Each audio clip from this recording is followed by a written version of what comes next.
তুমি ওই বান্দা বান্দিরে জানাইয়া দিও, যখন নাকি বান্দা বান্দি একবার আমি মাওলারে ডাক দেওয়ার পরে তার মায়া লাগবে, দ্বিতীয়বার আমার আল্লাহ বলে ডাক দিতে তোর ইচ্ছা জাগবে, একিনও বিশ্বাস করিয়া নেবে আমি মাওলা ওর ডাকে সাড়া দিছি।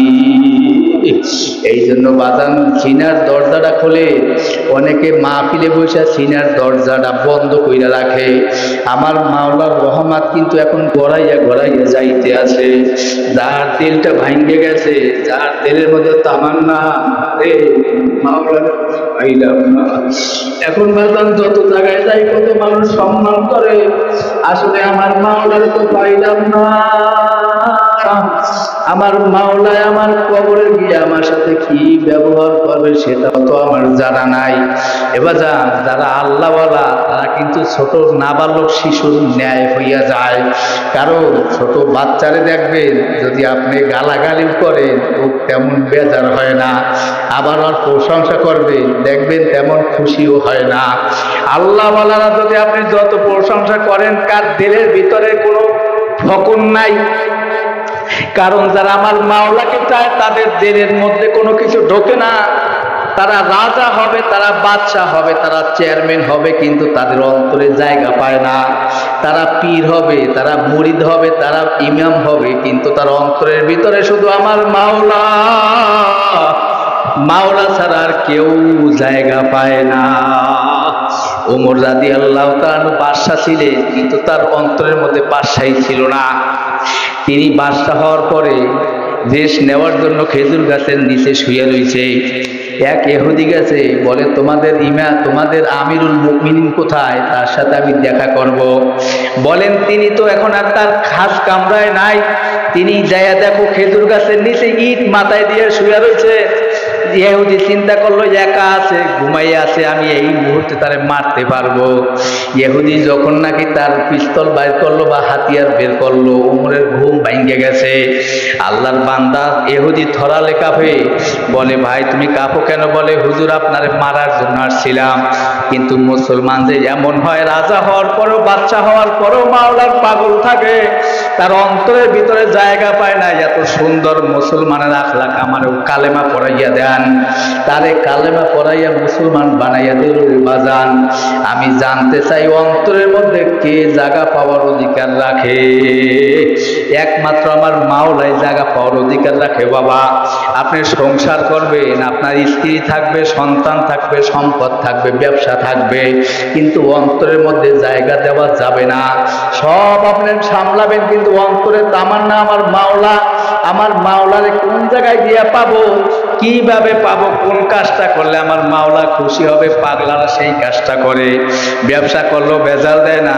দেখবেন যারা আমার আল্লাহরে চায়, আমার নবীর আদর্শটারে চায়, তারা কথা বলার ফাঁকে ফাঁকে বলে সুবহানাল্লাহ, কথার ফাঁকে ফাঁকে আলহামদুলিল্লাহ বললে ফেলায়। তাদের দুনিয়ার বাজারও ঠিক, আখিরাতের বাজারও ঠিক। আর এক শ্রেণীর মানুষ আছে আমার আল্লাহর নাম সুবহানাল্লাহ আলহামদুলিল্লাহ কোনো নাম বলে না, শুধু দুনিয়াবি কথা বলতে থাকে। ওই মানুষগুলো মৃত্যুর সময় দেখা যায় অধিকাংশ কালেমাও নসিব হয় না। এই জন্য বাজান টিয়াখালীর বাজানদেরকে বইলে গেলাম, আমার মাওলার নিয়ে কবরে যাওয়া লাগবে। আল্লাহ অন্তরের মধ্যে আমার মাওলারে জায়গা দেওয়া লাগবে, নবীর আদর্শ ধারণ করা লাগবে, হিংসা দূর করা লাগবে। হিংসা বাজান বড় মারাত্মক জিনিস। চরমনের আল্লাহর কুতুব হিংসার একটা উদাহরণ দিত। এক বড় লোক, তার ছেলেটাও পড়ে আর তার বাড়ির খাদেম তিনি পড়াশোনা করে। এখন মানুষ বলে ভাই তোমার ছেলে পড়াশোনা করে, কিন্তু তোমার ছেলের থেকে তো তোমার গোলাম ভালো পড়াশোনা করে। হিংসার কারণে বলে পড়লে হবে কি, ও তো চাকরি পাইবে না। চাকরিও আল্লাহর রহমতে কয়েকদিন পর মিললে গেছে। এখন ধনী হিংসার কারণে বলতে আছে চাকরি পাইলে কাম হইবে, কেউ বেতন পাইবে না। বেতনও আল্লাহর ফজলে পাইছে, তখন ওই ধনী বেড়ায় হিংসার কারণে বলতে আছে বেতন পাইলে কাম হইবে, কেউ বেতন খাইয়া মরতে পারবে না। বেতনও খাইছে, মারাও গেছে। বাজান এগুলো হইল হিংসা, এগুলো দূর করা লাগবে। বাজার হিংসার কারণে আপনি একজনের ভালো থাকতে পারেন না। আপনি চরমনের আল্লাহর কুতুবের গালি দেন, শর্ষিনার হুজুর করে গালি দেন, কারণ আপনার কলব নষ্ট হইয়া গেছে। আপনার কলব নষ্ট হইয়া যাওয়া যাওয়ার কারণে, হিংসা হওয়ার কারণে আপনি গালাগালি করেন, ভালোকে ভালো বলতে পারেন না, আল্লাহর ওলিদেরকে স্বীকার করেন না, তাদের কারামত স্বীকার করেন না, কারণ আপনার ভিতরে ঈমানের পাওয়ার নাই। ঈমানের পাওয়ারটাও বাড়ার লাগবে।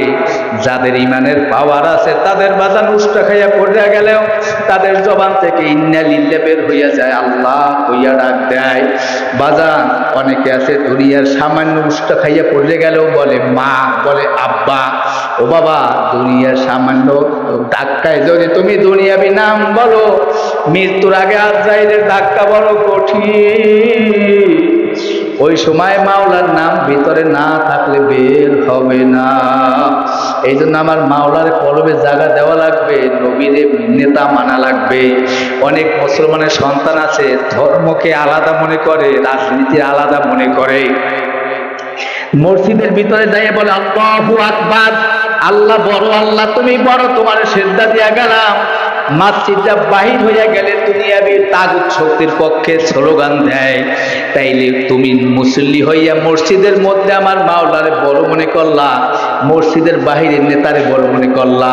কিন্তু যে আমার মাওলার পাগল, সে মসজিদের মধ্যেও বলবে আমার মাওলা বড়, বাহিরেও যাইয়া বলবে আমার মাওলা বড়, সংসদের সামনেও দাঁড়াইয়া বলবে আমার মাওলা বড়, সব জায়গায় বলবে আমার মাওলা বড়। ঠিক কিনা?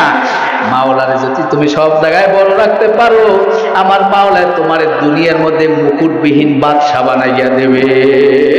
তুমি মরে গেলেও মানুষ কানবে, তুমি নিজে হাসতে হাসতে কবরে যাবা, তোমার জন্য মানুষ কানবে, গরু কানবে, ছাগল কানবে, আসমান কানবে, জমিন কানবে।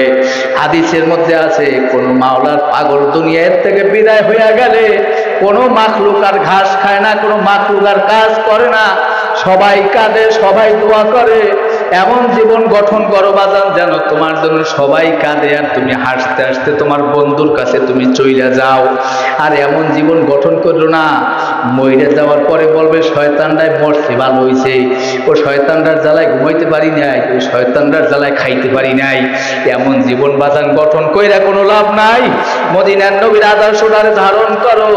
ও বাবারা, টুপিওয়ালা হও, সুন্নাতওয়ালা হও, তাহাজ্জুদওয়ালা হও, চোখের পানিওয়ালা হও, জাকিরিন হও, মদিনার দিকে তোমার নৌকাটারে ছাড়ো। কিয়ামতের ময়দানে আমার নবী তোমারে শাফায়াত না কইরা তার পুত্র আল্লাহ তার কোলের মধ্যে জায়গা না দিয়া পারবে না। কিয়ামতের মাঠে আমার নবীর বলবে, আমার নবী বলবে, হে উম্মতেরা তোমরা আসো, তোমাকে আমি এক গ্লাস কইরা পানি পান করাইয়া দেই। আমার নবী যদি কোনো উম্মতকে এক গ্লাস পানি পান করায়, 50,000 বছর পানির পিপাসা লাগবে না। সমস্ত উম্মত যখন দৌড় দেওয়া শুরু করবে, এক শ্রেণীর মানুষদেরকে ফেরেশতারা ধইরা রাখবে, যাইতে দেবে না।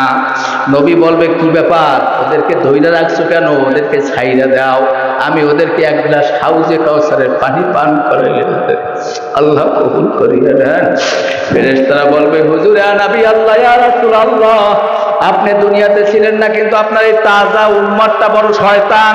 ও আপনার সুন্নাতকে জবাই করছে, সুন্নাতকে খতম করছে, আপনার সুন্নতও মানে নাই। ও ইহুদি খ্রিস্টানের মতো চুল কাটছে, ইহুদি খ্রিস্টানদের নেতা মানছে। হুজুর আপনার নেতাও মানে নাই, আপনার সুন্নতও মানে নাই, আপনার আদর্শটাও মানে নাই। আপনার সিরাত সম্মেলন হয়েছে, কিন্তু পাশে ওই আড্ডা দেশে আপনার সম্মেলনেও যায় নাই। নবী শোনার পরে তার কুদরত আল্লাহু আকবার, তার সিনার মধ্যে খারাপ লাগবে, ওর প্রতি ঘৃণা লাগবে, কষ্ট পাবে। তখন নবী আমার বলবে, তোরা সইরা যা, তুই আমার উম্মত না। নবী যদি বলে তুই আমার উম্মত না, তুই সইরা যাবা, জান তোমার আমার উপায় কি? এই জন্য নবীর যাতে নবীর ছায়া তলে ছায়া পাও, নবীর নেতা মানা লাগবে। মসজিদের মধ্যে যেমন ফেতনা নাই, সমস্ত মানুষ একসঙ্গে নামাজ পড়ে, আমার নবীর যদি মুসলমান সবাই নেতা মানতে পারে, মসজিদের মধ্যেও যেমন শান্তি, বাহিরেও আমার মাওলায় শান্তি দান করবে।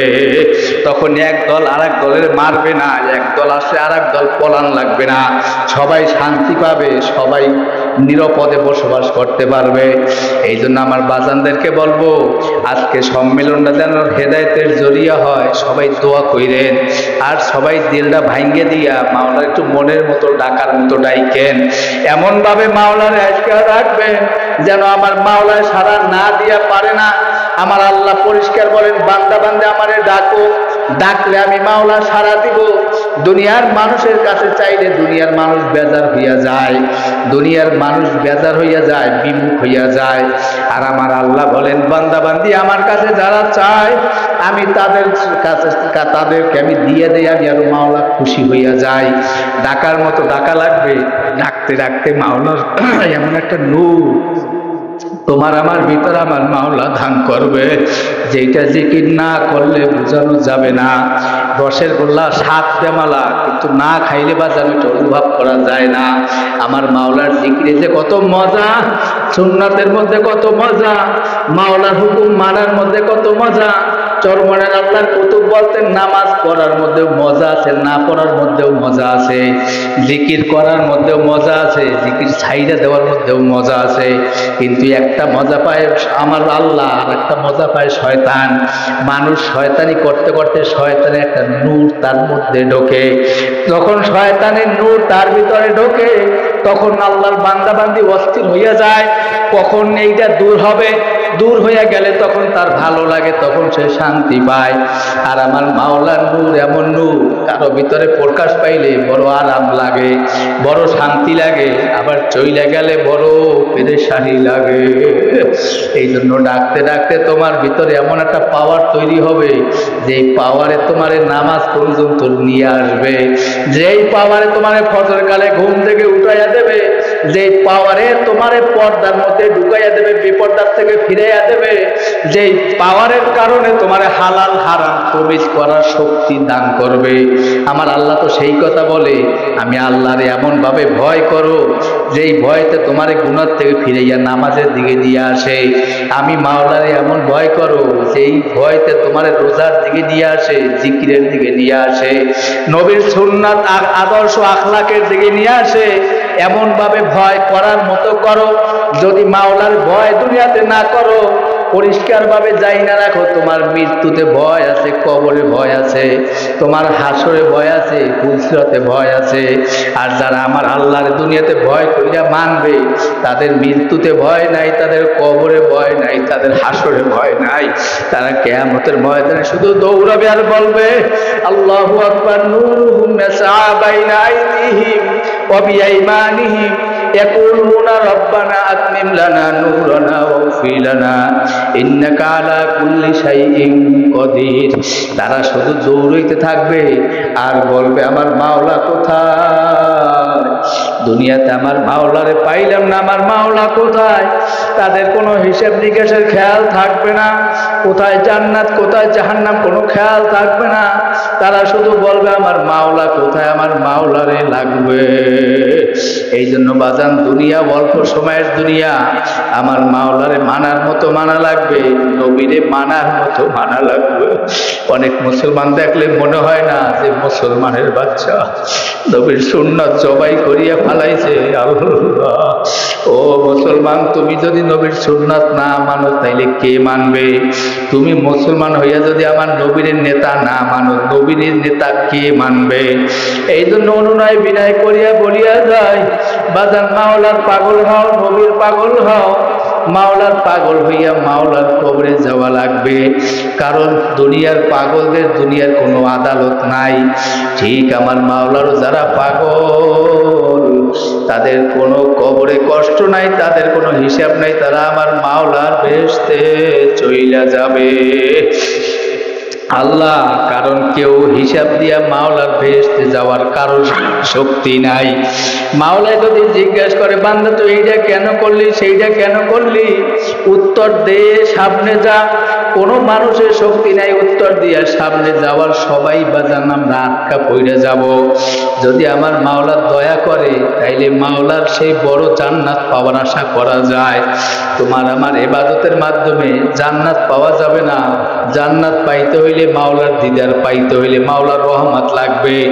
মাওলার রহমতের আশা করো, আর বেশি বেশি দোয়া করো, আল্লাহ তুমি ইহদিনাস সিরাতাল মুস্তাকিমের রাস্তাটা দেখাইয়া দাও। রাস্তার অভাব নাই, মতের অভাব নাই, রাস্তার অভাব নাই, পথের অভাব নাই। সব দলে ডাকো, আসো আসো, এইটা হক পথ, এইটা হক পথ। আসলে অধিকাংশ দেখা যায় শয়তানের পথ। অনেক দরবারে গেলে দেখা যায় সেজদা দেয়, ঢোল বাজায়, ডুমুর বাজায়, একত্রে নাচানাচি করে, এগুলো হলো সব শয়তানের পথ। এই জন্য আল্লাহর দরবারে বেশি বেশি দোয়া করা লাগবে, আল্লাহ এমন রাস্তা দেখাও যেই রাস্তায় গেলে তোমারে পাবো, যেই রাস্তায় গেলে মদিনার নবীর সন্ধান পাবো, যেই রাস্তায় তোমার সাহাবীরা চলছে সেই রাস্তা আল্লাহ দেখাইয়া দাও।